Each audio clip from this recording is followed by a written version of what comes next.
So I'll be using this pattern paper to draft out the collar. So please do not mind the squeeze of the paper. Let's just focus on what we are cutting. So now I'm going to fold this paper into a bias form. As you can see, it's like into a triangular form.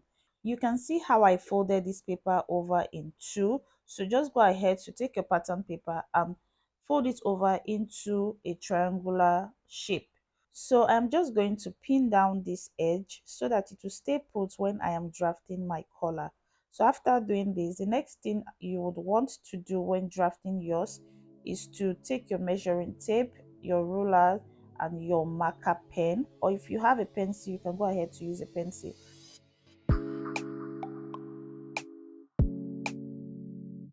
Hi guys, you're welcome back to Valmich Fits. Here we learn tips, tricks, and techniques of making beautiful and amazing outfits.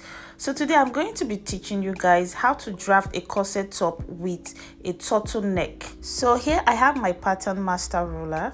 As you can see, I have my marker pen, I have my pencil, and here is my scissors. The last thing here is my tape rule. But guys, I want you to know that I already have a very detailed tutorial on how to cut and sew a corset top here on my channel. But for the sake of my new subscribers, I'm going to be starting this right from the top. But if you're not yet subscribed to my channel, please click on that subscribe button and hit on the notification bell so to stay updated on all my tutorial videos. Please guys, help share this video link so more people can get to see this and learn how to do this as well. At this point, let's jump straight into the tutorial.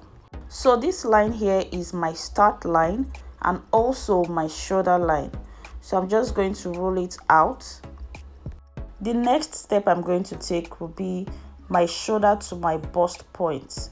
So this one is 11 inches, and take note that these measurements differ from person to person. So the next is my under bust line and then the waistline or the half length. So for this it's 17 inches, while the full length of this inbuilt corset top is 24 inches. It all depends on your body size. So I'm going to make same points over here to have a nice straight line. So I'm marking just the same points I marked earlier. So for this tutorial, I'll try as much as possible to take it slow because I've had messages on my other social media pages to take this tutorial a little bit on a slow pace, especially for those who are not very fast in grasping. So now I'm going to mark the same line here, and after doing this, I'll just roll these lines over, connecting all the points together.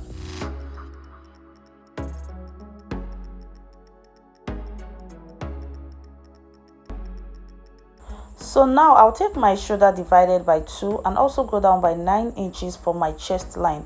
The next thing I'm going to do here is to take my dart line, and for this tutorial I'm marking 4.5 inches right from the chest line down to the full length.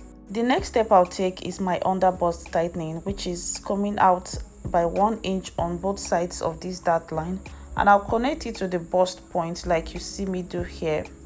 After that, I'll connect with a slant line from the under bust point down to the full length. So you can see the way I'm doing it right here.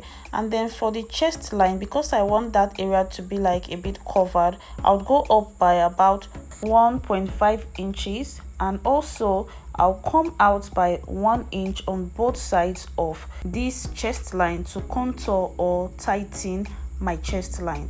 Then for the center front, I'll go in by half of an inch. So going to my shoulder line, I'll come down by 1 inch for my shoulder slope, and I'll take the midpoint from the shoulder slope to the chest line. After that, I'll connect it with a straight line from the slope and then into the chest line with a curved line. So I'm going to connect from the half inch on the center front straight into the 1 inch for the tightening and straight down into the chest line. After that, I'll connect from this 1 inch on the chest line with a slight curve into the bust point, and then on my bust point line, I'll go in also by half of an inch and come down by half of an inch on my chest line. Please take note that coming down from your chest line is not compulsory. It only depends on what you want. So from here, I'm going to connect these points together into the under bust line. Then from my bust point, I'll go out by 4 inches, which is the difference from my bust point to my under bust line. So I'll connect this straight into the chest line. Now I'm going to start taking my body circumference. So I'll take my bust measurement divided by 4, and then I'll take my waist measurement divided by 4. So after doing this, I'll put the point down here, and then I'll take the difference between these two dart legs and also include that measurement to my waist measurement. Now I'm going to divide my hip measurement by 4 and impute that on my full length, and then include 2 inches for my side seam allowance. Now I'll connect all these points together, and the next thing on my full length line, I'll go up by 3 inches. So that measurement also depends on the length of your full length. So after all that, I'll cut out this front block and I'll be using it to draft my back block. For the back block, I'll mark out these points from the front and then rule a straight line connecting them together. So here I have my shoulder line divided by 2, just like the front, and I also take the middle point for the back block. And then the next thing I'll do here is to label them out so we don't get confused. So I'll take my bust measurement divided by 4 and also add 2 inches for my side seam allowance. I'll do the same thing for the waistline and also for the full length. So I'll connect these points together and just curve this part out a little. So for the center back, I want it to be open by 4 inches. So I'll just mark out 2 inches on each of these lines. After that, I'll connect these points together with a straight line. So for my turtleneck line, I'll take 3 inches for my width and 1.5 inches for my depth. On the armhole line, I'll come down by 1 inch, just like I did for the front, to take my shoulder slope, and I also measure the center line and curve this out into the chest line. So the next thing I'm going to do here is that I want a keyhole style line for my back yoke. So I'm going to create that. I'm going to come in here by 4 inches, and for the neckline, I'm going to come down by 1 inch and connect these points together. At this point, the back block is totally set, so I'm going to cut out this piece. But in case you would not be needing any yoke for your corset top, all you have to do is just cut out this part and then keep the yoke aside. The yoke is the piece that starts from the shoulder line to the chest line, so you can take it away if you don't want it and then sew your corset top into like a tube top. Alright, so the next thing for me to do now is to take my front block neckline. So I'm going to bring it over and come down by 3 inches for my neck depth and 3 inches also for my neck width. So I'll connect these points to my shoulder slope and then cut out the neckline. So after doing this, I'm going to separate the dart lines away from each other, that is the center front from the side front. You see guys, if you're not making a cupped corset, you just want to make like a shoulder dart bust here, so you can just go ahead to make use of this pattern without cutting out the bust cups. So now I'm going to label this yoke my front yoke, and then I'll just label out my cups, my center front and my side front, so I don't make any mistake when joining these together. So as you can see, my front pattern is set. So I'll go ahead to cut out my main fabric to show you guys where my seam allowances will be included on it. So I'll take this away and bring back my back pattern, so to show you guys something. So you see this part that I marked on my chest line, that is to indicate where my back yoke will start from, so I don't make any mistake when joining the back yoke to this part of the top. So the best thing for you to do is to notch that point on your fabric after cutting out with this pattern paper. So this is how I use my pattern paper to cut out my fabric. I just want you to see where my seam allowances were included. So you see the bust cup, I notched where I have the bust point on my bust cup, so that when I'm sewing I'll be able to figure out where the bust point is to help me stitch all these pieces accurately.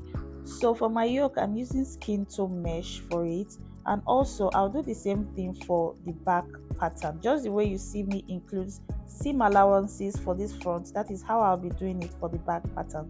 So guys, let's move to the last step, which is cutting the round collar for the yoke neckline. So I'll be using this pattern paper to draft out the collar. So please do not mind the squeeze of the paper. Let's just focus on what we are cutting. So now I'm going to fold this paper into a bias form. As you can see, it's like into a triangular form. You can see how I folded this paper over in two. So just go ahead to take your pattern paper and fold it over into a triangular shape. So I'm just going to pin down this edge so that it will stay put when I am drafting my collar. So after doing this, the next thing you would want to do when drafting yours is to take your measuring tape, your ruler, and your marker pen, or if you have a pencil, you can go ahead to use a pencil. So you see this particular pattern I'm using, it will help your collar to be like really fitted around your neck and not have any open space. But just know the measurement you used here depends on the measurement you used in cutting your yoke neckline. So I'm just going to measure from the top, that is from the tip of this paper. I'm just going to measure down 11 inches. So you can see the way I placed my tape. I'm just going to mark out 11 inches from this edge and I will measure it down to the other end. So I'm using 11 inches because I cut my front yoke neckline 3 by 3. Like I cut my yoke 3 by 3 apart from the back, which is 3 by 1.5 inches. So if you are cutting your neckline 2.5 by 2.5 inches, then you just go ahead to mark out 10.5 inches. Now I'm just bringing over my French curve ruler to connect these points together. So I'm just going to connect all the dots together like you see me do, a very nice curve. So the next thing I'm going to do here, after connecting these points together, I'm going to measure down from this line 1.5 inches. So you can decide to do 2 inches, depends on how wide you want your neck collar to be. But for this, I'll be doing 1.5 inches. So I'll just place my tape rule like so and mark out 1.5 inches from that end to this other end, as you can see. So the next thing I'm going to do, I'm just trying to mark it out like so, mark it more so I'll be very accurate when I'm connecting all these points together. So the next thing I'm going to do here is to connect the dots together with my French curve ruler. So guys, I hope you're understanding every part of this, because actually it is very easy to do. Just follow out these steps and it will be very easy for you to do. So after connecting these points, you can see the curve it has created. So I'll just put down 1.5 here just to remind you that this is 1.5 inches. If you measure this lower part, you see how many inches it brought out, because this is the part that will be sewn directly to your yoke neckline. So for this I have 21 inches, that is 10.5 inches on fold makes 21 inches. So you can see how I placed my tape rule starting from that end, and that's like the center front. So I'm going to measure it round again for you to see, and I have 10.5 inches, which is 21 inches when opened up. So I have about half-inch seam allowance already included here, because the neckline I'm working with is about 20 inches, because this collar is starting a little bit lower from the collarbone. So if you are using zipper for your collar, you can go ahead to add about half-inch seam allowance after using this to cut out your main fabric. Let me show you something. If you measure downwards about 10.5 inches from this tip, what you have in total on the lower part will be about 19.5 inches. But if you measure 10 inches starting from the tip, what you'd have in total on the lower part will be about 18 inches. So for the collar band, you can then decide if you want it to be 1.5 inches or you want it to be 2 inches. That solely depends on you. I'm just going to cut out this piece and then use it to cut my main fabric. So I'll cut it out and show you guys how I used it to cut my main fabric. So this is how it looks like opened up. You can see the length of it. You need to add your seam allowance on the lower part and at the top. If I put it together, this is how it looks like. This is how it's going to be on the neckline. So I'm just putting together the half-inch seam allowance that is left on it. In case you'd be using buttons for your collar, then you don't need to add any seam allowance on the end. So if it's for zipper, then you can go ahead to add maybe half an inch if this half inch is too small for you to use for your zipper allowance. So after this, now I'm just going to place it on my fabric. You can use any fabric of your choice. I'll be using this mesh. For this mesh, I'll be cutting out two collars, but this one I folded in two. I'll be cutting out just one of this collar because it will not be enough to cut out two collars. So after cutting out one of these collar, I'm going to place another fabric to cut out the second collar. So I'll just place my drafted collar on this mesh to cut it out. Remember, it is folded in two, but I'll be cutting out just one part of this collar because it will not be enough to cut out two collars. So I'm going to use my pins to secure it down to my mesh because I don't want this paper to be moving about when I am cutting it. So when I secure it down to the mesh, I'm going to add my seam allowance on the fabric. I'm going to add on the lower part, and I'm also going to add at the top. So I will also add on the side of it, that is the end where you have your zipper allowance. I'll just go ahead to add just half of an inch on the zipper allowance area in case you want to use zipper for this end. So guys, this is how it looks like after cutting, and this is how it looks here. So don't forget you're cutting this in two. So this is just one of it. You know, the second collar band is what you'd use to turn the neckline, that is the top of this collar.